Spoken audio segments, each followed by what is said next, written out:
आप जैसे युवा रचनाकार जैसे ही कविता के क्षेत्र में आते थे, कोई झोला छाप, बिखरी दाढ़ी वाला, बिखरे बाल वाला वामपंथी आता था, अरे अमन जी आप लिख रहे हैं, क्या लिख रहे हैं? भाई साहब मैंने शिवाजी पर, महाराणा प्रताप पर एक बहुत अच्छी कविता लिखी। अरे ये क्या बेवकूफ़ी कर रहे हो? आप कल्पना करिए कि एक कोई 75 साल का व्यक्ति, 70 साल का व्यक्ति, जिसके प्रति आपके मन में बहुत अगाध श्रद्धा है, साहित्य में 50 साल से काम कर रहा है, और वो आपको बेवकूफ़ी और मूर्खता शब्द प्रयोग करे तो आपको झटका लगता है कि मैंने कुछ गड़बड़ कर लिया। अरे ये सावरकर आवरकर क्या लिखते रहते हो, ये सब छोड़ो, तुम सत्ता के विरुद्ध संघर्ष का स्वर प्रबल करो। वेदों की ऋचाएँ जब लिखी जा रही थी तब ऋषि कन्याएं ऋषियों के साथ बैठ कर के वेदों की ऋचाएँ रच रही थी। कहीं किसी और मजहब में कहा जाता है कि औरत जो है वो पैर की जूती है, 3 बार उसको तलाक तलाक कह दो तो तलाक हो जाता है। अगर फिर से उससे विवाह करना है तो वो अपने ससुर के साथ, अपने देवर के साथ, अपने रिश्ते, निकट के रिश्तेदारों के साथ शारीरिक संबंध बनाएगी विवाह करके, और फिर से वो तलाक देगा, उसके बाद हलाला करके और वापसी हो जाएगी। हमें स्कूल में तो तब कहते थे कि पान जिस लड़के को भेंट कर दे उसको भगा के ले जाना है। भगोरिया का एक लड़के ने पान दिया और लड़की ने पान लेकर के खा लिया, लड़की ने कंगा दे दिया लड़के को, और उसने, लड़के ने बाल में खोस लिया कंगा, तो दोनों वहां से भाग जाएंगे। संसद में कांग्रेस के एक सांसद ने एक बार प्रश्न कर लिया था कि जितने भी दंगे भारत में स्वतंत्रता के बाद हुए, 15 अगस्त 1947 के बाद, उनमें से कितने दंगों को हिंदू समाज ने प्रारंभ किया? विधिवत संसद में ये रिपोर्ट रखी गई गृह मंत्रालय के द्वारा कि एक भी दंगा हिंदू समाज ने शुरू नहीं किया था तब तक। एक कांग्रेस और वामपंथियों के बीच में एक प्रकार का समझौता हो गया। समझौता ये हुआ कि कांग्रेस ने कहा कि ये पूरा का पूरा जो अकादमिक क्षेत्र है, इस अकादमिक क्षेत्र में उस समय सत्ता के माध्यम से अखबारों के संपादक, पत्र पत्रिकाओं के संपादक, अकादमियों के निदेशक, अकादमियों के चेयरमैन, कला अकादमियों के चेयरमैन, सब कुछ, यानी उसमें यूजीसी भी आ जाता था, उसमें पाठ्यक्रम निर्माण की इकाइयाँ भी आ जाती थी, सब संस्थाएं कुल मिलाकर के वामपंथियों को सौंप दी और उन्होंने एक प्रकार से एक नैरेटिव सेट करना प्रारंभ किया। रात्रि में बहुत तीव्र ठंड थी और मुझे जो कंबल नुमा एक ओढ़ाया था उसमें भी हम दोनों लड़कियां ठिठुर रही थी और पूरी सिकुड़ गई थी, इतनी तेज़ सर्दी, क्योंकि पहाड़ी क्षेत्र, टीला, जंगल, तो बोले हम ठिठुर रहे थे, लेकिन उतनी सी भी गर्मी में हमको ऐसा लग रहा था कि ठंड बहुत लग रही है। सुबह उठ कर के जब उस बिटिया ने देखा तो उसको आश्चर्य लगा कि जितने ओढ़ने के वस्त्र थे, गोदड़ियाँ थी, कंबल, चादर नुमा जितनी चीज़ें थी, वो सब की सब उन दोनों बेटियों पर उस माँ ने डाल दी थी, और वो बच्चे बिना ओढ़े सोए हुए थे। उसमें नवजात शिशु भी था, उस पर केवल एक लुगड़ा डाल रखा था माँ ने। स्त्री विमर्श, दलित विमर्श, ये भी परिवार विमर्श शुरू, बाल विमर्श भी उसका हिस्सा बना, वृद्ध विमर्श, किन्नर विमर्श पृथक से, क्योंकि दिव्यांग विमर्श भी खूब चल रहा है।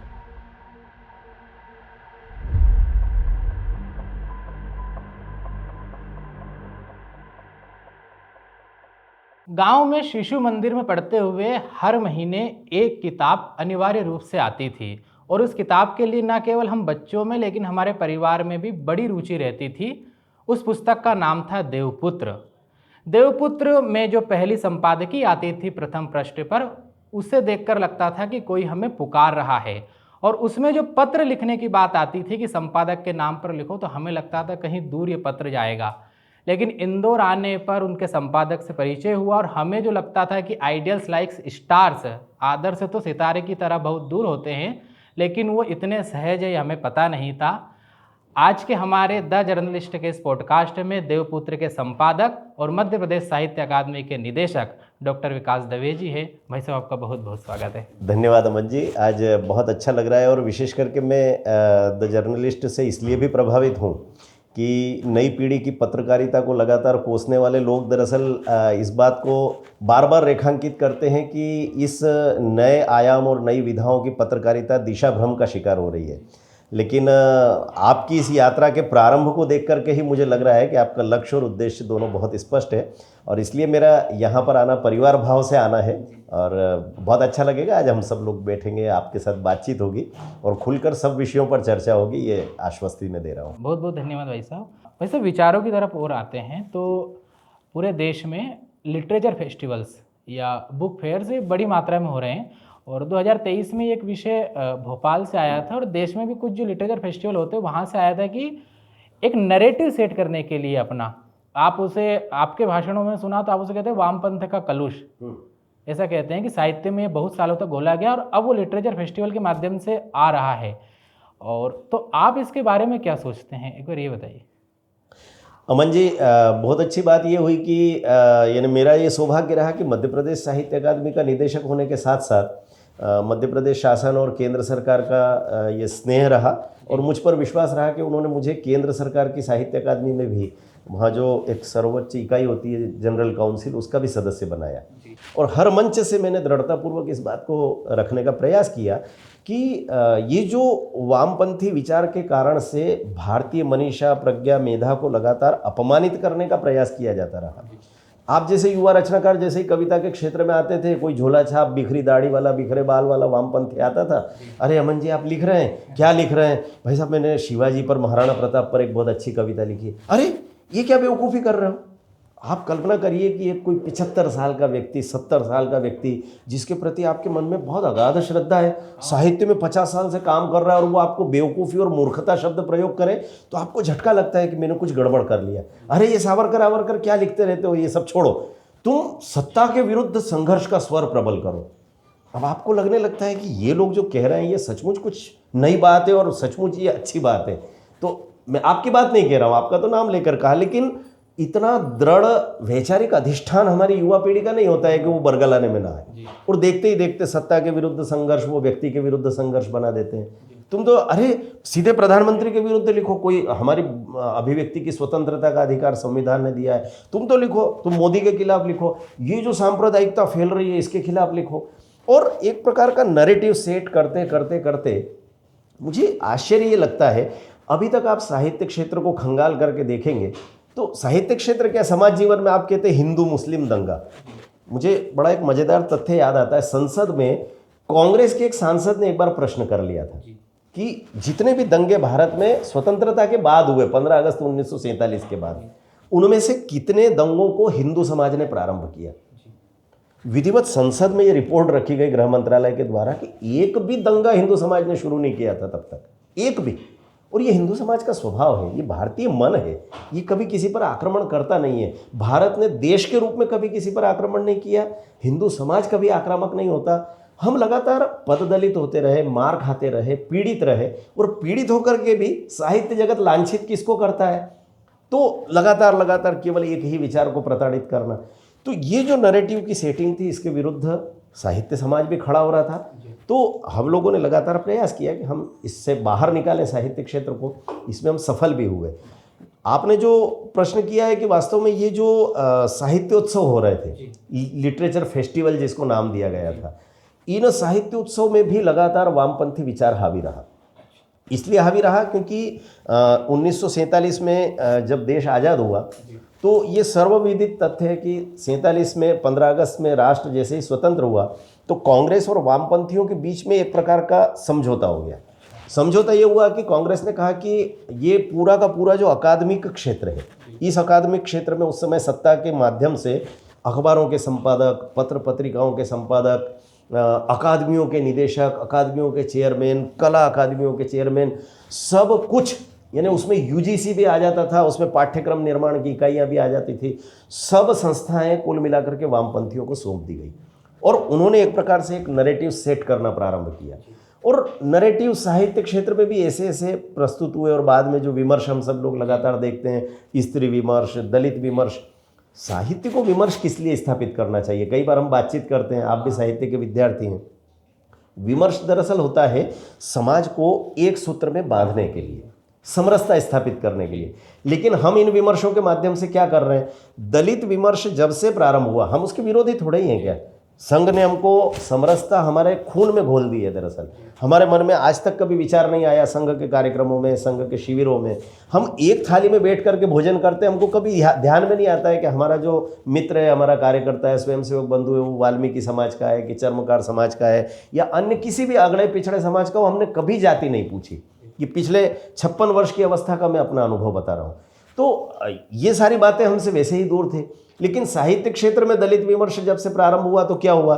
तो दलित विमर्श में पहले ये कहना शुरू किया कि इसका साहित्य कोई भी लिख सकता है। बाद में कहा कि नहीं, दलित खुद ही लिखेगा क्योंकि ये उसका स्वानुभूत सत्य है। और इस नाम पर दलित अगर लिखेगा तो दलित विमर्श कब बनेगा? तो वो अगड़ी जाति को गालियाँ देगा, उसके मान बिंदुओं को अपमानित करेगा। और अगड़ी जातियों के लोग जब साहित्य लिखेंगे तो पिछड़ी जाति वालों को अपमानित करने की कोशिश करेंगे। तो हम लोगों ने जिसको विमर्श का नाम दिया, ये तो दरअसल विभेद बढ़ाने का काम कर रहा था, खाइयाँ और चौड़ी कर रहा था। स्त्री विमर्श के नाम पर जो कुछ किया गया उसमें पुरुष और स्त्री के बीच में भेद खड़ा कर दिया। कहने का तात्पर्य ये लगातार जिस ढंग से साहित्य क्षेत्र में हो रहा था उससे हम लोगों को बाहर आना चाहिए। और इसलिए मैंने बार बार इस बात का आग्रह किया कि दलित विमर्श को हमको समरसता विमर्श में बदलना चाहिए, स्त्री विमर्श को हमको परिवार विमर्श में परिवर्तित करना चाहिए। आप जब परिवार विमर्श की बात करेंगे तो स्त्री अपने आप केंद्र में रहेगी। और कई बार आपने भी सुना होगा, मैं अपने उद्बोधनों में लगातार इस बात को रेखांकित करता हूँ कि दरअसल स्त्री तो हम भारतीय परिवार के बच्चों ने कभी देखी ही नहीं। हम भारतीय साहित्य से जुड़े हुए लोगों ने घर में स्त्री कभी देखी ही नहीं। लोग आश्चर्य करते हैं, स्त्री नहीं देखी, बिना स्त्री का तो घर ही नहीं होता। मैंने कहा नहीं, मेरी बात को समझने का प्रयास करिए। हमने अपने घर में दादी देखी, नानी देखी, बुआ देखी, चाची देखी, बहन देखी, बेटी देखी, हमने भाभियाँ देखी, हमने दरअसल रिश्ते देखे। हमने उसको कभी स्त्री माना ही नहीं। आप जैसे ही स्त्री कहते हैं आप देह की तरफ बढ़ जाते हैं। हम दैहिक चर्चा कभी करते ही नहीं थे। हमने अगर माँ का सम्मान किया, दादी का सम्मान किया तो इसलिए थोड़ी किया कि वो स्त्री है, वो हमारे परिवार की धुरी रही। तो जब साहित्य में भी परिवार विमर्श शुरू होगा तो फिर बाल विमर्श भी उसका हिस्सा बनेगा। वृद्ध विमर्श, इन दिनों साहित्य में आप देखिए तरह तरह के विमर्श प्रारंभ हो गए। अब वृद्ध विमर्श की बातचीत होने लगी स्वाभाविक रूप से। मुझे कई बार लगता है कि माँ पर जितनी रचनाएं लिखी गई इतनी क्या थर्ड जेंडर पर लिखी गई? क्या साहित्य में उतनी नहीं है रचनाएं। लेकिन आपने किन्नर विमर्श पृथक से खड़ा किया, इससे हो क्या रहा है? आप किन्नर विमर्श करिए, आप थर्ड जेंडर पर बात कीजिए, आप समलैंगिकता पर चर्चा कीजिए, लेकिन इनका प्रतिशत समाज में जितना कम है आप उनको समाज में समरस करने की चर्चा करिए। आपको उस पर बातचीत करके उनको समाज से अलग खड़ा करना, उनको पृथक दिखाना, ये सब करने की आवश्यकता नहीं है। और न ही उस समूह के लोगों को अपने आप को समाज से कटा हुआ और अलग मानना है। कुछ बातों को लेकर के समाज अगर विरोध करता है तो केवल इसलिए करता है कि उन्होंने इसी विमर्श में से लोगों को ट्रेन में जबरदस्ती करते देखा है। लोगों के विवाह के अवसर पर, लोगों के या बच्चों के जन्म के अवसर पर यानी कहना चाहिए अश्लील ढंग से लोगों से पैसा वसूलते देखा है। तो आपको वह करने से रोकेगा समाज। आप किसी एक समूह में हैं तो इसका अर्थ ये नहीं है कि आप जबरदस्ती पैसा वसूली करेंगे, लेकिन आपको समाज के साथ लेकर के चलना ये समाज का दायित्व है। देखिए, भारतीय परिवारों की एक व्यवस्था है कि हमारे घर में अगर कोई एक दिव्यांग है, इन दिनों चूंकि दिव्यांग विमर्श भी खूब चल रहा है और मैं उसका समर्थक भी हूँ, लेकिन मैंने एक बड़ा कार्यक्रम किया था तो उस बड़े कार्यक्रम का शीर्षक जो हमने तय किया था, ललित कुमार जी जो कथा कोश और काव्य कोश के माध्यम से इस समय सोशल मीडिया पर और इंटरनेट पर बहुत काम कर रहे हैं साहित्य के लिए, और दिव्यांग विमर्श के लिए दशमलव नाम से उन्होंने अपना एक पोर्टल भी तैयार किया और बड़ा सार्थक दिशा में वो काम कर रहे हैं। वो खुद दिव्यांग होते हुए सशक्त बने और उन्होंने एक आदर्श प्रस्तुत किया दिव्यांगों के समक्ष। तो हम लोग जब बातचीत कर रहे थे, ललित कुमार जी, आलोक वाजपेयी जी, हम सब लोग बैठे कि इसका शीर्षक क्या होना चाहिए, तो उसका शीर्षक हमने रखा हारा वही जो लड़ा नहीं। तो सचमुच संघर्ष करने की आवश्यकता है, समाज को उनका सहयोग करने की आवश्यकता है। तो मैं जो बता रहा था, मान लीजिए अगर हमारे परिवार में कोई एक व्यक्ति दिव्यांग है तो पूरा परिवार उसके सहयोग में खड़ा होता है। अगर वो व्यापार नहीं कर पाएगा, अगर वो नौकरी नहीं कर पाएगा, अगर इतनी दिव्यांगता है कि वो कोई काम न कर पाए, तो परिवार के शेष सदस्य मिलकर के उसके संपूर्ण जीवन काल तक उसकी सेवा करने को तत्पर रहते हैं। ये भारतीय भाव है। तो उस दिव्यांग व्यक्ति को परिवार से संघर्ष करने की जरूरत पड़ेगी क्या? हाँ, उसकी आवश्यकताओं की पूर्ति के लिए शेष परिवार को, शेष समाज को, पूरे देश को अपने इन बंधु भगिनियों के साथ कैसे खड़े होना है, उनके आत्मस्वाभिमान की रक्षा करते हुए कैसे खड़े होना है, इस बात की चिंता साहित्य में होना चाहिए।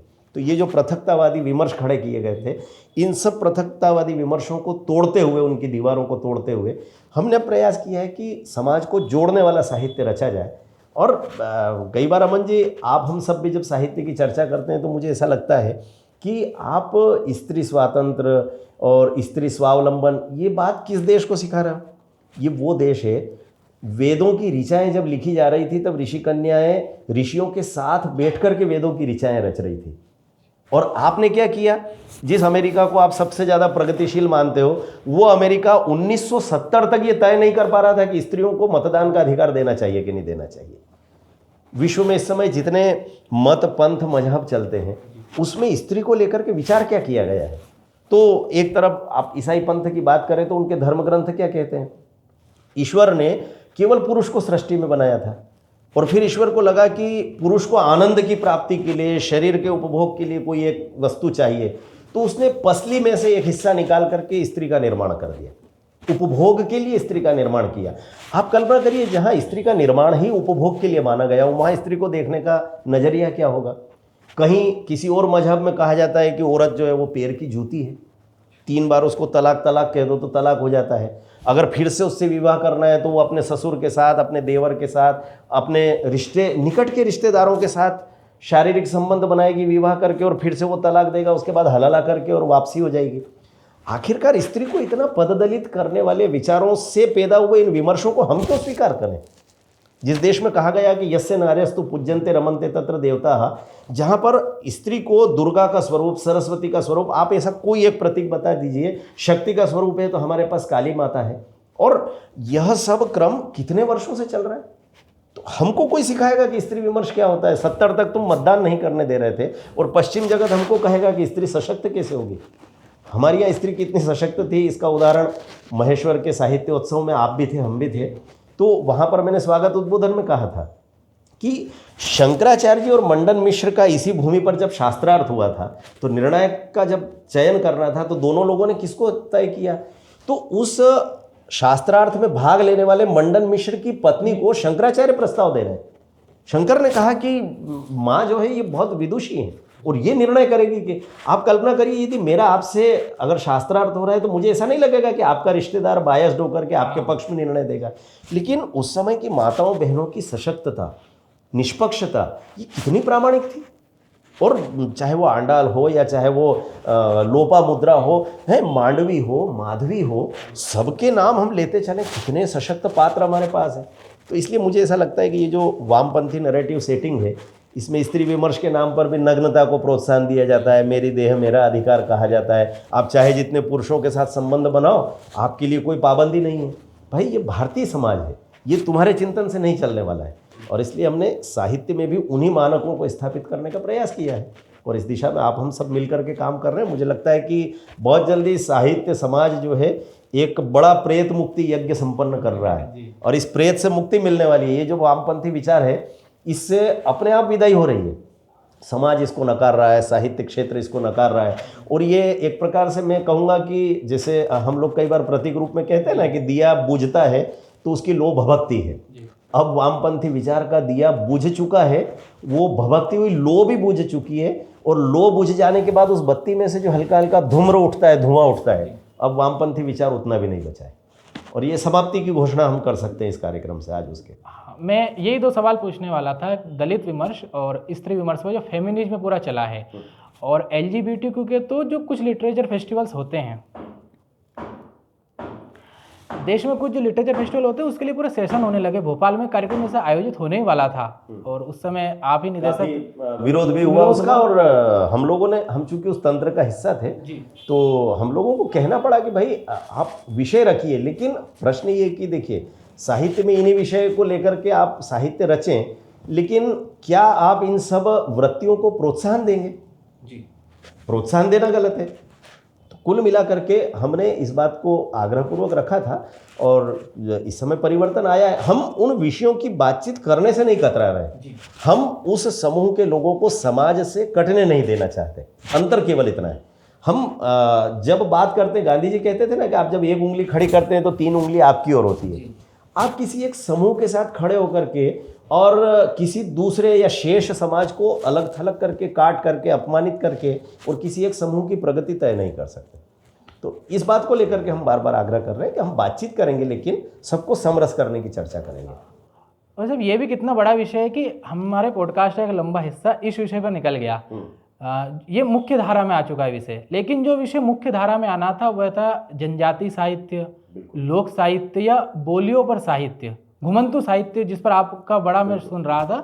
तो आप इस सारे विषय को कैसे देखते हैं? जनजाति साहित्य पर कैसे काम होना चाहिए और कैसे काम हो रहा है अभी? अमन जी, वास्तव में जनजातीय साहित्य पर भी अभी पर्याप्त काम हो रहा है, बोलियों को लेकर के बहुत काम हो रहा है, साहित्य अकादमी खुद भी कर रही है। और मध्य प्रदेश शासन को तो मैं हृदय से धन्यवाद देता हूँ, अपने यहाँ पर पृथक से एक बोली अकादमी भी है। अच्छा। हालांकि बोलियों के सम्मान पुरस्कार देने का दायित्व हम लोगों को मिला हुआ है, साहित्य अकादमी के पास है। और हमने मध्य प्रदेश की जो 6 बोलियाँ हैं, अपने यहाँ 4 बोलियाँ लोकांचल की हैं। तो मालवा क्षेत्र की मालवी है, निमाड़ क्षेत्र की निमाड़ी है, और तीसरी बुंदेली है, और चौथी बघेली है। तो ये बुंदेलखंड, बघेलखंड, मालवा, निमाड़, इन 4 क्षेत्रों की 4 आंचलिक बोलियाँ और 2 जनजातीय बोलियाँ हैं, उसमें भीली और गोंडी को मान्यता प्राप्त है। तो इन 6 बोलियों के प्रश्रय के लिए, उन्नयन के लिए हम लोग पर्याप्त प्रयास कर रहे हैं। दुर्भाग्य से हो ये रहा है कि इन बोलियों में साहित्य रचा कम जा रहा है। लोकांचल की बोलियों में तो साहित्य पर्याप्त आ रहा है। और ये बात मैंने इसलिए अनुभव की कि जब हमारे अखिल भारतीय और प्रादेशिक सम्मान की प्रविष्टियाँ आती है, तो इन दिनों तो हमारे यहाँ पर प्रचुर मात्रा में साहित्य आता है। एक वर्ष के हम पुस्तकें बुलाते हैं। अभी जैसे 2022 और 2023 की पुस्तकें हमने बुलवाई। कविता में 4-4, 5-5 हज़ार प्रविष्टियाँ, कहानी में 2,500-3 हज़ार प्रविष्टियाँ, उपन्यास जैसी विधा में भी हम 1-1 हज़ार, 1.5 हज़ार प्रविष्टियाँ प्राप्त करते हैं।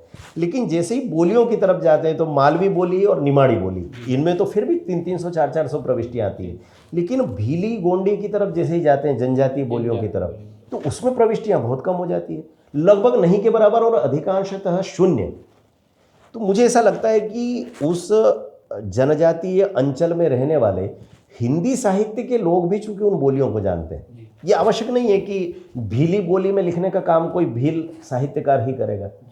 अमन व्यास को ये काम क्यों नहीं करना चाहिए, विकास दवे को ये काम क्यों नहीं करना चाहिए, ये हमारा भी काम है। तो हम जैसे हम मालवा क्षेत्र में रहते हैं तो मालवी के लिए भी लेखन कर्म करें, निमाड़ी के लिए करें।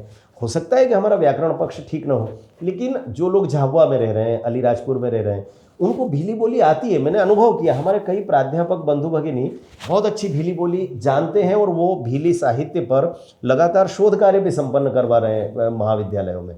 तो उन लोगों को भी लिखना चाहिए। और जो इस बोली को बोलने वाले लोग हैं, उनसे तो मेरी करबद्ध प्रार्थना है ही कि उनको प्रचुर मात्रा में साहित्य लिखना भी चाहिए। सम्मान पुरस्कार के लिए मत लिखिए, लेकिन इन बोलियों को जिंदा रखना है।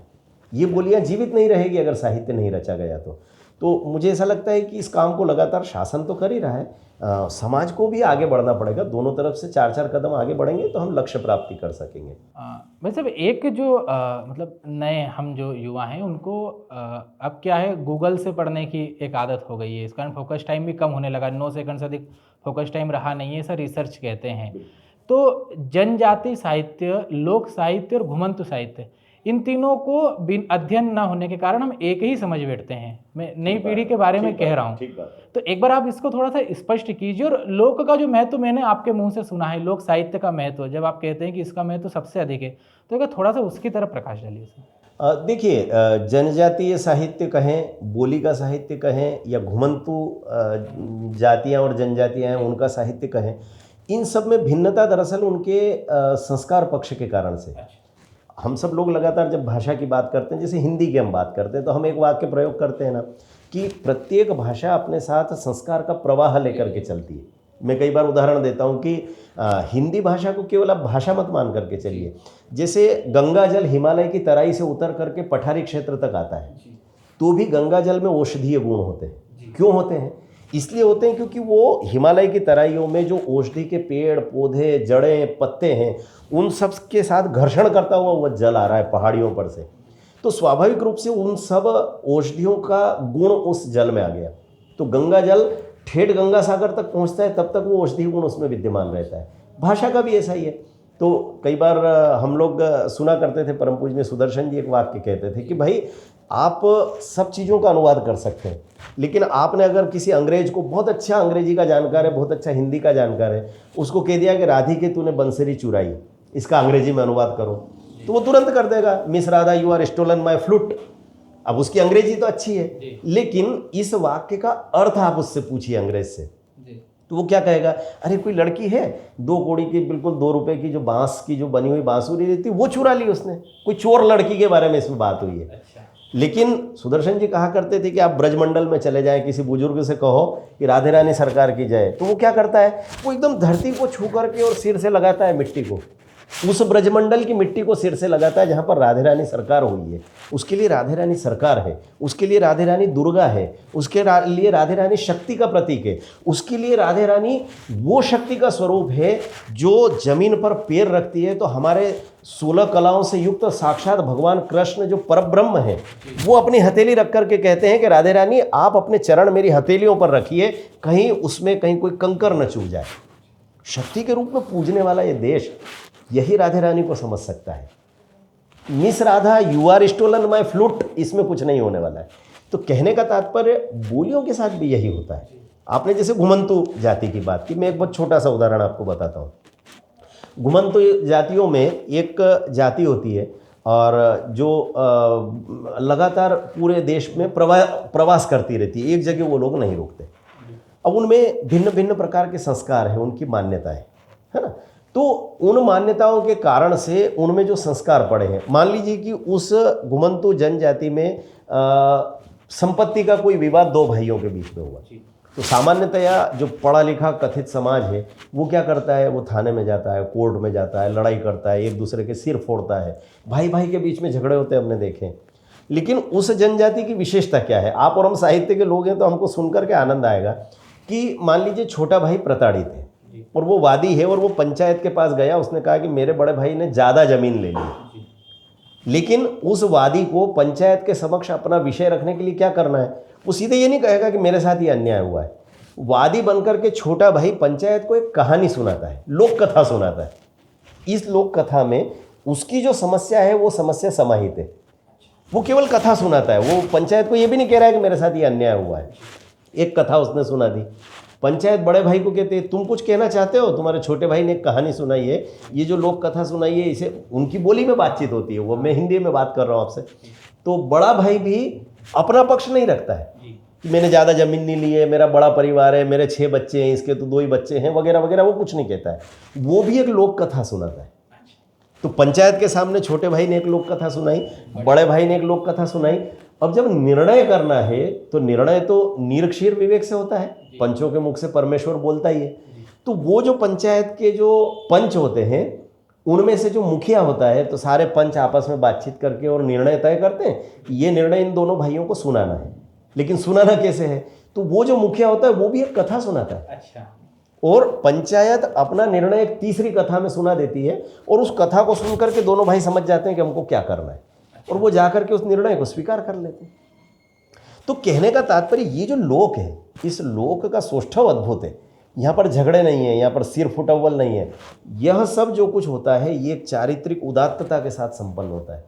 तो स्वाभाविक रूप से उनकी जो परंपराएं हैं, अब जैसे हम भीली साहित्य की बात कर रहे हैं, अब भीली लोकगीतों में आप जब, हमारे यहाँ का एक बड़ा पर्व भगोरिया पर्व है। मैं पिछले दिनों जब अखिल भारतीय साहित्य परिषद के देश भर के आमंत्रित साहित्यकारों के साथ एक लोकांचल की यात्रा पर गया था, उसको नाम दिया गया था साहित्य संवर्धन यात्रा। तो 13-14 साहित्यकार पूरे देश भर से आए थे और अलग अलग प्रदेशों के, उसमें केरल, कर्नाटक, तमिलनाडु।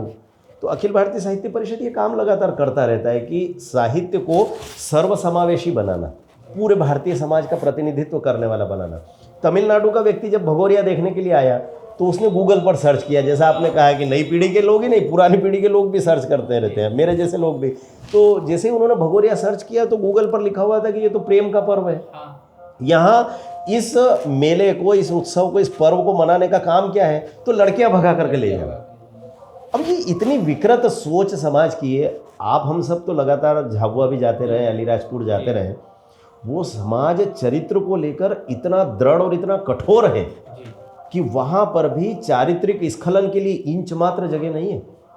अमन जी, आपके हमारे यहाँ पर जिसको हम तथाकथित सभ्य समाज कहते हैं, पढ़ा लिखा समाज कहते हैं, वहाँ तो ये सब चीज़ें स्वीकार्य हैं। लेकिन उस समाज में अगर चारित्रिक स्खलन होता है, अगर कोई व्यक्ति, आपने कभी सुना है कि वहाँ पर बलात्कार जैसी दुर्घटना होती हो? ये सब तथाकथित पढ़े लिखे समाज में हो रहा है, जनजाति समाज में कभी नहीं होता है। अगर वहाँ हो गया तो वहाँ का समाज सक्षम है, उस व्यक्ति को ऐसा दंड देता है कि आने वाली 7 पुश्तें कभी किसी बहन बेटी के साथ बलात्कार करने का सपने में भी नहीं सोच सकती। तो ये उनकी अपनी एक संस्कार परंपरा है। लेकिन उस भगोरिया पर्व को लेकर के, भगोरिया पर्व दरअसल वसंत उत्सव है। अच्छा। हमारे यहाँ पर वसंत पर्व होता है, उसका समय काल वो भी वही है। और वो सब लोग अपनी उस चारित्रिक उदात्तता के साथ वहाँ पर, इन्हें आपको आश्चर्य लगेगा इतनी भ्रांतियाँ उस भगोरिया पर्व को लेकर के फैला दी गई। इन्हें मुझे कई बार हंसी भी आती है, और जनजातीय समाज विरोध नहीं करता, उनको पता भी नहीं है कि हमारे बारे में शेष समाज क्या सोच रहा है, क्या अफवाहें फैला रहा है। हमें स्कूल में तो तब कहते थे कि पान जिस लड़के को भेंट कर दे उसको भगा के ले जाना है। भगोरिया का अर्थ है एक लड़के ने पान दिया और लड़की ने पान लेकर के खा लिया, लड़की ने कंगा दे दिया लड़के को, और उसने लड़के ने बाल में खोस लिया कंगा, तो दोनों वहां से भाग जाएंगे। जबकि ऐसा कुछ भी नहीं होता। आप अनेक वर्षों के भगोरिया पर्व का इतिहास उठा करके देख लें, ऐसा कुछ भी नहीं होता। वहां पर बड़े सामान्य ढंग से उनकी अपनी एक मान्यता है, परंपरा है, उनकी अपनी व्यवस्था है, उन व्यवस्थाओं से वो विवाह तय करते हैं। उन्हीं व्यवस्थाओं के अंतर्गत वो वर चुनते हैं, वधु चुनते हैं, विधिवत विवाह होता है। वहाँ पर ऐसा नहीं है कि वहाँ पर इस प्रकार के विवाह को मान्यता नहीं है। कन्या को ले जाना, लेकिन उसके अपने तरीके हैं। ये भगोरिया पर्व उसका प्लेटफार्म नहीं है। कुल मिलाकर के ये जो है। अच्छा, फिर जनजातियों की जो परंपराएं, जैसे मैं कई बार बातचीत करता हूँ, आप जैसे युवा मित्रों से बात करते हुए मैं कहता हूँ, जनजातियों में जो घोटुल परंपरा है, आप देखिए कि कम्युनिटी सेंटर तैयार किया जाता है, और उस कम्युनिटी सेंटर में टीन एज के बच्चों को छोड़ दिया जाता है, जिसको आप तथाकथित टीन एज कहते हैं। आज स्थितियां हमारे समाज की कितनी खराब है कि हमारे यहाँ पर जो टीनेजर बच्चा है, वो अगर बेडरूम का दरवाज़ा बंद कर ले, वो हमारा बेटा हो या बेटी हो, वो बंद करके अगर कंप्यूटर पर इंटरनेट चला रहा है या मोबाइल पर रील्स भी देख रहा है, तो माता पिता का प्राइवेसी में दखल जो है वो धड़कन हमेशा बढ़ी रहती है कि हमारे बच्चे पता नहीं क्या देख रहे होंगे, और बच्चे वो सब देखते भी हैं। इस विकृत समाज के बीच में आप घोटुल परंपरा की उदात्तता की कल्पना भी नहीं कर सकते कि ये इस सभ्य समाज में हो सकता है। वो सारे टीनेजर्स बच्चे, लड़के और लड़कियां दोनों, उस घर में रहते हैं, घोटुल में रहते हैं, और घोटुल में रह करके उनको केवल एक वयोवृद्ध अनुभव संपन्न व्यक्ति उनकी मॉनिटरिंग करता है, केवल एक व्यक्ति। और आप सोचिए कि 25-30 लड़के लड़कियां एक साथ रह रहे हैं, एक घर में रह रहे हैं, वो अपने घरों में अपने परिवार के साथ नहीं रह रहे हैं, वो अनुभव ग्रहण कर रहे हैं एक साथ यहाँ पर। और उनको ये सिखाया जाता है, स्पर्श से उनको कोई उत्तेजना अनुभव नहीं होती है। आज हमारा जो तथाकथित कॉलेज में पढ़ने वाला बच्चा है, वो तो प्रयासपूर्वक बेटियों को छूने का प्रयास करता है, इतनी वल्गरिटी समाज में आई हुई है। उसके बीच में जनजातीय समाज के युवा इतने निरापद हो जाते हैं उस घोटुल में रहकर के कि वो एक दूसरे को सायास शारीरिक आकर्षण के कारण छूते भी नहीं।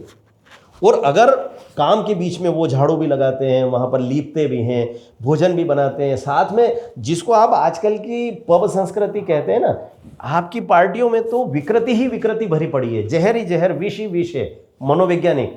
वहाँ पर इतने उन्मुक्त भाव से वो लोग मांदल बजाते हैं, नाचते हैं, लेकिन किसी का एक दूसरे के प्रति दैहिक आकर्षण नहीं होता। जिस नियमन की, जिस संयम की बात भारत देश करता है, ये बुद्ध और महावीर का देश है, ये शंकराचार्य का देश है। 6 वर्ष की अवस्था में संन्यास लेने वाले लोग हमारे यहाँ हुए हैं। तो महावीर बुद्ध का संदेश हमने ग्रहण किया है, और इसलिए इस नियमन संयमन को वो जनजातीय समाज निर्वाह कर रहा है। अब वहाँ से जो साहित्य निकलेगा, उस साहित्य को क्या शेष समाज समझ पाएगा क्या, या शेष समाज केवल सुन करके लिख देगा तो उस भाव को अनुभव कर पाएगा क्या? तो कहने का तात्पर्य केवल इतना कि हम सब लोग इस बात को अनुभव करें कि चाहे वो जनजातीय समाज हो, चाहे वो घुमंतु समाज हो, है ना, या चाहे वो अनुसूचित जाति की परंपराओं पर केंद्रित साहित्य हो, जिसको दलित विमर्श कहा जा रहा है, उनकी मान्यताओं को अपमानित करना, केवल यही दलित विमर्श नहीं है। आप कहते हो कि अरे देवता के रूप में तुम तो ठूंठ को पूजा कर रहे हो। अरे भाई, ये जनजातीय समाज वृक्षों की पूजा करता है, और उस वृक्ष की तब तक पूजा करता है जब तक वो हरा बना रहता है, लेकिन जब उसके पत्ते विदा हो जाते हैं, जब उसकी डालियां विदा हो जाती है, तब भी देवता के रूप में उसको पूजता रहता है कि ये जो सूखा ठूंठ है, ये भी हमारे लिए एक हरे वृक्ष के समान पूज्य है। वो जब एक देव स्थान विकसित करते हैं जनजाति के लोग, मैं देख करके आया, वो क्या करते हैं, जिस सूखे ठूंठ की पूजा वो कर रहे थे, उसी प्रजाति के शेष और वृक्ष लगाना प्रारंभ कर देते हैं, पौधे लगाना प्रारंभ करते हैं। वहाँ पर एक सघन वन तैयार हो जाता है। ये जनजाति करती है। हम लोगों ने कई बार परंपराएं देखी है कि छोटे छोटे गड्ढे खोद करके जल के संरक्षण का काम कर रहे हैं। तो ये सारा का सारा काम जो होता है, चाहे वो पर्यावरण के हित में हो, संस्कृति के हित में हो, संस्कार के हित में हो, ये हमारी जनजातियों का दरअसल शक्ति है। और उस शक्ति को प्रकट करना, ये वास्तव में सही अर्थों में दलित विमर्श है। कि उनका साहित्य, उनकी परंपराएं शेष समाज के पास पहुंचे, और पूरा समाज जो उनको कहीं ना कहीं ऐसा मान रहा है कि अरे ये लोग तो पढ़े लिखे नहीं है, ये तो मजदूर वर्ग के लोग हैं, इनको क्या पता है, उनसे ये समाज सीखे। मैं केवल एक उदाहरण देकर के, क्योंकि उत्तर लंबा नहीं होना चाहिए, लेकिन आज पता नहीं भावावेश में हम दोनों बातचीत, एक विचार के लोग बैठे, तो मैं आपको एक उदाहरण देता हूँ। वर्ष 2000 या 2001 में एक विराट हिंदू संगम संपन्न हुआ था झाबुआ में। उस समय हम लोग सब जनजातीय समाज के बीच में लगातार पहुँचे थे। मैंने भी 1 माह का समय दिया था, और वो 1 माह का समय उस समाज के परिवार में रह कर के व्यतीत करना होता था हम लोगों को। तो आपके जैसे युवा मित्र भी उस समय निकले, जो जिनको आप कॉलेज गोइंग लड़के लड़कियां कहते हैं कि युवा मित्र हैं, वो भी समय दे करके, कोई 8 दिन के लिए, 15 दिन के लिए। और हम ये करते थे कि इंदौर में वापसी जब उन युवाओं की होती थी तो हम उनके अनुभव कथन के कार्यक्रम शेष समाज के बीच में करवाते थे। तो एक महाविद्यालयीन विद्यार्थी बहन होकर के आई, वो केवल 3 दिन जनजातीय समाज के बीच में रही, और उनको कहा कि आप अपना अनुभव कथन सुनाओ। मुझे बहुत अच्छे से याद है कि उस बिटिया ने खूब रोते रोते अपने अनुभव सुनाए। उसने कहा कि मैं कभी कल्पना भी नहीं कर सकती थी। मुझे बताया जाता था कि माछलियाँ घाट उतरते ही तीर कमान वाले लोग खड़े रहते हैं, गोफन से पत्थर फेंक करके मार डालते हैं, आपको लूट लेते हैं। बोले हम बिल्कुल ठेठ फालियों तक गए। हमको इंदौर की कॉलोनियों में डर लगता है कि कोई गुंडा छेड़ देगा, लेकिन वहाँ जाने के बाद हमको एक क्षण के लिए ऐसा नहीं लगा। हमको ऐसा लगता था कि चारों तरफ हमारी सुरक्षा का एक कवच चल रहा है। जनजाति के युवा, जनजाति के वृद्ध, जनजाति की महिलाएं, और उससे भी बढ़कर एक करुण दृश्य उस बिटिया ने बताया। उसने कहा कि बहुत भयंकर सर्दी का समय था, वो कार्यक्रम जनवरी में हुआ था, और वो दिसंबर में कड़कड़ाती सर्दी के समय में वो पहुँचे। तो जिस परिवार में, जिस झोपड़ी में वो बेटी रुकी थी, उसने कहा कि हम 2 लड़कियां थी और दोनों उस परिवार में रुकी। तो पहले तो थोड़ा सा चिंता हुई कि जनजातीय परिवार में रात्रि विश्राम करना है। हमने देखा कि सारे पुरुष वो स्वतः घर से बाहर हो गए। किसी के पास खाट थी नहीं थी, जमीन पर सोए थे, लेकिन सब बाहर हो गए। वहाँ पर केवल एक माँ और उनके 2-3-4 बच्चे छोटे छोटे से, उसमें नवजात शिशु भी था। हम सब अंदर झोपड़ी में सोए थे, क्योंकि हमको सर्दी लग सकती थी, शहरी लोग थे। उस बिटिया ने बताया कि हुआ ऐसा कि रात्रि में बहुत तीव्र ठंड थी, और मुझे जो कंबल नुमा एक ओढ़ाया था, उसमें भी हम दोनों लड़कियां ठिठुर रही थी और पूरी सिकुड़ गई थी, इतनी तेज सर्दी, क्योंकि पहाड़ी क्षेत्र, टीला, जंगल। तो बोले हम ठिठुर रहे थे, लेकिन उतनी सी भी गर्मी में हमको ऐसा लग रहा था कि ठंड बहुत लग रही है। सुबह उठ कर के जब उस बिटिया ने देखा तो उसको आश्चर्य लगा कि जितने ओढ़ने के वस्त्र थे, गोदड़ियाँ थी, कंबल, चादर नुमा जितनी चीज़ें थी, वो सब की सब उन दोनों बेटियों पर उस माँ ने डाल दी थी, और वो बच्चे बिना ओढ़े सोए हुए थे। उसमें नवजात शिशु भी था, उस पर केवल एक लुगड़ा डाल रखा था माँ ने अपना। तो उस लड़की ने कहा कि मैं तो ये कल्पना भी नहीं कर सकती थी कि कोई हमारे लिए इतना सोच सकता है कि अपने बच्चों को खुला छोड़ दिया और हमको उड़ा दिया। तो कहने का तात्पर्य, ये समाज इतना उदार हृदय समाज है। इन जनजातियों से हमको सीखना चाहिए संवेदना क्या होती है। ये संवेदना दरअसल शेष समाज में अगर आ जाए ना, मैं तो कई बार जब समरसता विमर्श की बात कहता हूँ तो मुझे लगता है कि हम सब जिसको आप कहते हो कि जनजातीय समाज के वनवासी, हम सब वनवासी हो जाए। हम दरअसल शहरवासी होकर के विकृत हो गए। हम सब वनवासी हो जाए, उनकी परंपराओं को, उनकी मान्यताओं को समझने का प्रयास करें, उनके उस उदात्त चरित्र को हम भी अंगीकार करने की कोशिश करें, तो हमारा समाज सभ्य हो जाएगा। हम कौन से सभ्य समाज की बात कर रहे हैं, है ना। तो कुल मिलाकर के साहित्य में भी इन सब बातों को आना चाहिए। संस्मरण से आए, रेखा चित्र से आए, आत्मकथात्मक लेखन से आए, लेकिन ये सब बातें धीरे धीरे साहित्य का हिस्सा बनना चाहिए। वैसे आपने दूसरे सवाल में कहा था कि वामपंथ ने जो कुछ कलुष साहित्य में डाला, या विमर्श के नाम पर, स्त्री विमर्श, दलित विमर्श के नाम पर, अब उसकी पूर्णाहुति होने वाली है, शुद्धि होने वाली है। लेकिन प्रश्न यहाँ पर ये उठता है कि जैसे भगोरिया है, अब उसके बारे में जो लिखा जा चुका है वो ना जाने कितने वर्षों तक चलने वाला है, जो विकृत लिखा जा चुका है। वैसे हिडम्बा की पूजा करना, या महिषासुर हमारे देवता है, या रामचरितमानस में कुछ था, वो आज कोट करके कहा जाता है कि हिंदुओं में तो जाति प्रथा है, या एक समाज को या स्त्रियों को उस एक चौपाई के माध्यम से पूरा विमर्श खड़ा किया जाता है। तो नया साहित्य तो ठीक है कि वो भारत के विचार के अनुरूप लिखा जाएगा, लेकिन जो पुराना लिखा जा चुका है, जो हमेशा कोट किया जाएगा, तो उसका शुद्धिकरण कैसे होगा? देखिए, इसमें दो प्रकार की बातें हैं अमन जी। मुझे ऐसा लगता है कि इसको हमको दो प्रकार से समझना चाहिए, क्योंकि वामपंथियों ने तो हमारे समाज को लगातार अपमानित करने के लिए ही विमर्श गढ़े। जैसे रामचरितमानस की आपने बातचीत की है ना, तो स्त्री विरोधी है रामचरितमानस और ये सब वामपंथी विचार। और जो विचार आप कह रहे हैं ना कि महिषासुर हमारे पूर्वज थे और दुर्गा को फांसी पे चढ़ाएंगे, है ना, माँ दुर्गा को वेश्या तक कहने का अपमानजनक कृत्य इन लोगों ने किया है। लेकिन मेरा ऐसा कहना है कि देखिए, पौराणिक आख्यानों के प्रतीकों को समझे बगैर ये लोग ये सब करते हैं। रामचरितमानस की किसी एक चौपाई का उल्लेख करके और एक अर्धाली का उल्लेख करके वो कहते हैं कि ये हमारी पूरी संस्कृति, हमारी परंपरा स्त्री विरोधी रही। मेरा ऐसा कहना है कि जिन कथानकों को लेकर के आप आधा अधूरा चिंतन प्रस्तुत कर रहे हैं, उनको ठीक ढंग से समझने का प्रयास करें। देखिए, लोक साहित्य में सामान्यतः मिथक जुड़ते जाते हैं, ये हम समझते हैं, है ना। आप जब अवधी में लिखेंगे, ब्रज में लिखेंगे, मैथिली में लिखेंगे, या इससे और नीचे मालवी, निमाड़ी, किसी भी बोली में जब जाते हैं तो लिखने वाला व्यक्ति अपने आसपास के संस्कार, परंपरा, परिवेश को उसमें जोड़ता जाता है। कथानक वही होते हैं लेकिन जोड़ते जाते हैं। जैसे मैं उदाहरण देता हूँ अपना स्वयं का। मैं बाल साहित्यकार के नाते क्या करता था कि कृष्ण लीलाओं को आधुनिक प्रासंगिकता के साथ बच्चों को लिख करके और उनकी कहानियाँ लिखता था, बोलता था। आकाशवाणी पे जब बाल सभा में जाता था तो मैं कहता था कि भाई देखो, कृष्ण ने कालिया नाग को नाथा, तो ये कालिया नाग क्या है, क्या कर रहा था? तो कालिया नाग यमुना के जल को दूषित कर रहा था। वो जब फुफकारता था तो उसके विष से यमुना का जल दूषित होता था। आज भी गंगा और यमुना दूषित नहीं हो रही है क्या? कौन कर रहे हैं? तो कानपुर का चमड़ा उद्योग चलाने वाला एक व्यक्ति चमड़ा धोकर के वो जो गंदा पानी गंगा में छोड़ रहा है, वो कालिया है। आज के कान्हा को क्या करना है? उनको नाथना है। नाथने का अर्थ क्या होता है? जैसे बेल को नाथते हैं तो उसके नाक में एक नकेल डाल करके उसको कंट्रोल करते हैं। तो जो प्रदूषण फैला रहा है उसको कंट्रोल करना, ये कृष्ण ने किया उस जमाने में। कृष्ण ने कहा कि भाई ये जो माखन तुम टैक्स के रूप में कंस को दे रहे हो, राजा को दे रहे हो, इस पर पहला अधिकार यहाँ के बच्चों का है। तो सबसे पहले माखन चोरी क्यों करते थे? क्योंकि ये माखन मिश्री हमारे अधिकार का है, हम बच्चों के स्वास्थ्य के लिए लाभदायक है। अगर उसके बाद भी ज़्यादा मात्रा में राजा वसूल रहा है तो हम इसको भले ही नष्ट कर देंगे, मटकी फोड़ देंगे, नष्ट कर देंगे, लेकिन राजा तक नहीं पहुंचने देंगे। ये एक प्रकार से उस युग का गांधीवादी असहयोग आंदोलन था कि नहीं था? जब आप बच्चों को आधुनिक प्रासंगिकता के साथ ये बात बताते हैं तो लगता है कि अरे हाँ, ये बात तो ठीक है। तो कहने का तात्पर्य, जब भाई कृष्ण की एक प्रसंग है कि एक अजगर के रूप में एक राक्षस आ गया और वो मुंह खोल करके खड़ा हो गया और ग्वाल बाल गायें सब उसके मुंह में प्रवेश कर गए।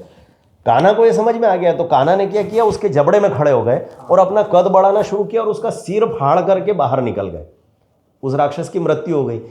मैं कई बार बच्चों को कहता हूं कि उस राक्षस का नाम क्या था? विद्याधर। आपने कभी इतना कोमल नाम किसी राक्षस का सुना है क्या पौराणिक आख्यानों में? तरह तरह के जैसे नाम लेते हैं तो ऐसा लगता है उनके नाम से ही पता लग जाता है कि राक्षस है। विद्याधर कितना कोमल नाम है। उसका अर्थ क्या हुआ?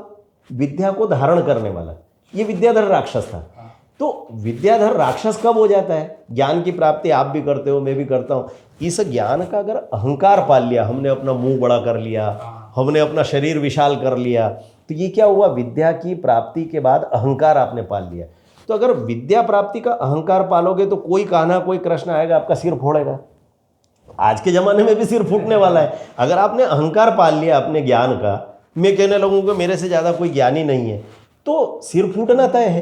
तो बच्चों को जब इस ढंग से समझाते, अब कोई ये कहे, मैंने अगर ऐसी कोई कथा लिख दी तो इस कथा का लेखक तो विकास दवे है। अब कोई ये कहे कि कृष्ण की कथा में ऐसा लिखा हुआ था, कृष्ण, ये मैंने बच्चों को समझाने के लिए कहा। ये तात्कालिक प्रसंग को समझाने के लिए मैंने कोई एक उदाहरण दे दिया। तो तुलसी बाबा भी यही कर रहे थे। लेकिन दिक्कत क्या है कि ये लोग वाल्मीकि को तो मानते हैं लेकिन वाल्मीकि के राम को नहीं मानते। आप ये देखिए इनका नैरेटिव कितना पार्शियल है, कितना पक्षपाती है। ये कहते हैं कि हाँ, वाल्मीकि ऋषि जो हैं ये तो हमारे भीष्म पितामह हैं, हमारे पितृपुरुष हैं, हमारे भी हैं। केवल किसी आर्मी चलाने वाले भीम आर्मी और ये और वो तथाकथित आंदोलन चलाने वाले जेएनयू छाप लोगों के थोड़ी हैं क्या? वो तो हमारे भी पूज्य हैं। तो वाल्मीकि को अगर मानते हैं तो वाल्मीकि ने अपने संपूर्ण जीवन काल में एकमात्र काम क्या किया? राम को जन जन तक ले गए। आप राम के विरोधी हैं लेकिन वाल्मीकि को हम मानते हैं। ये अधूरा विमर्श हुआ तुम्हारा। दूसरा, वाल्मीकि रामायण को अगर आप बारीकी से पढ़ें तो हमारी इन सारी बातों का समाधान स्वतः होता है। जैसे स्त्री विमर्श के नाम पर लोग कहते हैं, आपने जिस दिशा में संकेत किया, कि गर्भावस्था में सीता का परित्याग कर दिया राम ने। आधुनिक युग की हमारी बहनें लगातार कविताएं लिखती रहती है, मैं सीता नहीं जो तुम मेरा त्याग कर दो, मैं सीता नहीं जो गर्भ में अपने बच्चों को लेकर के तुम्हारे घर से चली जाऊं, मैं संघर्ष करूंगी। बेटियों को बहनों को लगता बड़ा अच्छा है, क्योंकि वामपंथियों ने ये दिमाग में ठूस दिया कि राम ने गर्भवती सीता को बाहर निकाल दिया। वाल्मीकि रामायण में ये प्रसंग कैसे आता है? तो वहाँ तो ये आता है कि राम जो हैं वो सीता से प्रश्न कर रहे हैं कि गर्भवती स्त्री को इच्छा व्यक्त करने का अधिकार है, मुझे क्या चाहिए। आज भी अपने घरों में हमारी बहन बेटियां जब गर्भवती होती है, घर के बुजुर्ग दादाजी पिताजी महिलाएं दादी नानी माँ ये पूछती है तुमको क्या खाना है, तुमको जो पसंद हो वो बना दें, बाजार से ले आएँ। और वो बहन बेटियां जो मांगती है वो पूर्ति करना होती है परिवार को, समाज को। ये परंपरा आज भी है। वाल्मीकि के वहाँ पर ये गर्भवती स्त्री की इच्छा पूर्ति का प्रसंग कहा जाता है। सीता परित्याग जैसा कोई शब्द वहाँ है ही नहीं। मूल कथा वाल्मीकि की, और वाल्मीकि की कथा में बहुत स्पष्ट है। राम पूछ रहे हैं सीता से कि बताओ तुमको क्या इच्छा है, तो सीता जी कह रही हैं कि यहाँ महल में रहूँगी तो अंततः राजनीति यहाँ पर चलती है, और राजनीति कभी ना कभी द्वेष लाती है। तो मैं चाहती हूँ कि मेरी संतति जब जन्म ले, गर्भ में पले, तो वो ऐसे वातावरण में रहे जहाँ वेदों का मंत्रोच्चार हो रहा हो, ज्ञान की चर्चाएं हो रही हो, प्राकृतिक खुला वातावरण हो। कहाँ जाना चाहती हो? तो कहा कि मुझे महर्षि वाल्मीकि के आश्रम में भेज दें। तो वाल्मीकि रामायण में ये स्पष्ट उल्लेख आता है, राम लक्ष्मण को ही कहते हैं कि चूंकि सीता ने ये इच्छा व्यक्त की है कि मैं अपनी संतति को इस वातावरण में जन्म देना चाहती हूँ, तो वहाँ पर छोड़ करके आओ, उनकी इच्छा की पूर्ति करना यह मेरा कर्तव्य है, पति के रूप में भी और राजा के रूप में भी। अब आप बताइए इस पूरे प्रसंग में किसी को क्या आपत्ति हो सकती? सीता खुद कह रही हैं कि मुझे वहाँ पर जाना है, कोई सीता का परित्याग नहीं है। तो जैसे अहिल्या का प्रसंग, आज की हमारी महिला साहित्यकार बहनें कहती है कि मैं अहिल्या नहीं जो पत्थर हो जाऊं, मेरे चरित्र पर आक्षेप लगाओगे तो मैं अहिल्या की तरह स्वीकार नहीं करूंगी, मैं संघर्ष करूंगी, मुझे किसी राम की ज़रूरत नहीं है जो मुझे आकर पैर से छुए, मुझे तुम्हारे सर्टिफिकेट की आवश्यकता नहीं है चरित्र की। ये कविताएं लिखी जाती है नए युग में वामपंथी नैरेटिव के कारण। वाल्मीकि रामायण में बड़ा अच्छा उल्लेख आता है। वाल्मीकि रामायण में कहा कि जब उन पर चारित्रिक आक्षेप लगाया गया अहिल्या पर, तो क्या हुआ, वो पथरा गई। आज भी आप किसी बहन बेटी पर, स्त्री पर अगर चारित्रिक आक्षेप लगा दें तो पथरा जाएगी, वो एकदम सख्ते में आ जाएगी। ये प्रतीक रूप में शब्द प्रयोग हुआ। और बाद में जब राम गए तो कहीं भी ये उल्लेख नहीं आता कि उन्होंने पैर से छुआ। मैं आपसे भी प्रश्न करता हूँ, प्रत्येक भारतीय समाज के व्यक्ति से प्रश्न करता हूँ, जिनको हम मर्यादा पुरुषोत्तम कहते हैं राम को, मर्यादा पुरुषोत्तम राम किसी माता को पैर से छुएंगे क्या? आपको ये बात हजम होती है क्या? हमने मान लिया। लोक प्रचलित क्या था, हमने चूंकि उनको ईश्वर कहा, तो ईश्वर के चरण की धूल भी हमारे लिए पूजनीय है। तो फिर कोई केवट भी कहता है कि मेरी नाव में पैर रखोगे तो ये नाव जो है ये पत्थर की हो जाएगी और डूब जाएगी। बोले ये तो, और इसका उद्धार करना है तो आप क्या करो, पहले पैर धो, और पैर धोने के बाद आपकी जो धूल मिट्टी चरण रज है वो धुल जाएगी, उसके बाद आप नाव में पैर रखो, और पैर मैं स्वयं धोऊंगा। प्रश्न ये कि ये केवट की श्रद्धा है, लेकिन ये प्रतीक रूप में है। आप कल्पना करिए कि जिनकी चरण रज को धोकर के केवट नाव में बिठा रहे हैं, उनके चरण तो नाव में जा रहे हैं ना। ये कितना सुंदर प्रतीक है। लेकिन मुझे आपके चरण धोना है, चूंकि आप ईश्वर हो, आप परब्रह्म हो, है ना। तो राम को अवतार के रूप में बाद के युग में किसी ने लिख दिया कि उन्होंने चरण से छुआ, हमने मान लिया, क्योंकि लोक ने कहा इसलिए मान लिया। लेकिन वाल्मीकि रामायण में क्या कहा है पता है? वाल्मीकि रामायण में राम जाते हैं अहिल्या के चरण स्पर्श करके, एक प्रकार से समाज के नेतृत्वकर्ता के नाते उनका सम्मान लौटाते हैं। एक नारी को अपमानित किया गया था, उस पर आक्षेप लगाया, तो नारी का क्या गया? चरित्र गया। वो चरित्र वापस कब लौटता है? जब समाज उसका सम्मान करे, सम्मान के साथ उसको, उसका वो जो आक्षेप है वो वापस ले ले। तो राम एक प्रकार से प्रतिनिधि बन करके जा रहे हैं, समाज के प्रतिनिधि बन करके, और वो चरण स्पर्श करके सम्मान दे रहे हैं माँ को, और उसके बाद वो जीवंत हो उठती है ना। तो ये केवल प्रतीक भर शब्द हैं, और वाल्मीकि ने इनको ठीक ढंग से लिखा है। मुझे ऐसा लगता है कि ये जो नैरेटिव सेट किए जाते हैं, आप दुर्गा को फांसी पे चढ़ा रहे हैं, आप उन आख्यानों को समझने का प्रयास नहीं कर रहे हैं, है ना। तो इन आख्यानों को समझने का प्रयास करना, इनकी प्रतीक भाषा को, ये जिस युग में लिखे गए, जरा आप उस युग की तो कल्पना करो। आप 2024 में बैठ करके उन आख्यानों को समझने की कोशिश करेंगे तो गड़बड़ तो होना ही है। आज के साहित्य को 2050 या और आगे 3010 में, 3024 में जाकर के कोई पढ़ेगा आज के साहित्य को, तो उसको लगेगा ना ये क्या लिखा हुआ है, दुनिया तब तक कितनी प्रगति कर चुकी होगी।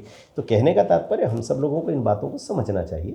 तो कुल मिलाकर के इन नैरेटिव को सेट करने वाले लोग भी जानते हैं कि ये कितने खोखले और कितने थोथे हैं। हमको केवल अपनी परंपराओं के प्रति गर्व की अनुभूति करना चाहिए। वैसे आपके साथ सत्संग में इतना आनंद आया कि कई घंटों बात हो सकती है और सवाल भी बहुत है, लेकिन समय की अपनी मर्यादा है, आपको भी जाना है, इसलिए समय देने के लिए वैसे बहुत बहुत आपका भी बहुत धन्यवाद कि आज साहित्य पर बहुत अच्छी चर्चा संपन्न हुई। और विशेष करके मैं केवल आपसे बात कर रहा हूँ इसलिए प्रशंसा नहीं कर रहा हूँ, लेकिन मुझे लगता है कि इस पीढ़ी के युवा रचनाकारों को, चाहे अमन जी हों, अक्षत जी हों, और भी बहुत सारे आपके जैसे युवा रचनाकार हैं, ये सब जिस राष्ट्रीय चेतना और सांस्कृतिक चेतना से लिख रहे हैं। आपने शुरू में एक शब्द प्रयोग कर दिया था कि साहित्य में आपको आदर्श मानते थे, आप मुझे मानते थे। मैं आप जैसे सब युवाओं को आदर्श मानता हूँ और आदर्श के रूप में नई पीढ़ी के रचनाकारों के समक्ष रखना चाहता हूँ कि इस तरीके का लेखन आप सब लोग भी करिए, तो मुझे लगता है कि वो लेखन बहुत यशस्वी होता है। अंततः देश, समाज और संस्कृति ये हमारी आँखों से कभी ओझल ना हो जब कम से कम हम साहित्य रच रहे हों। ये सभी बड़े साहित्यकार भी अनुभव करें इस बात को, और युवा रचनाकार भी अनुभव करें। इसी के साथ आज हम लोग बातचीत को समाप्त करते हैं।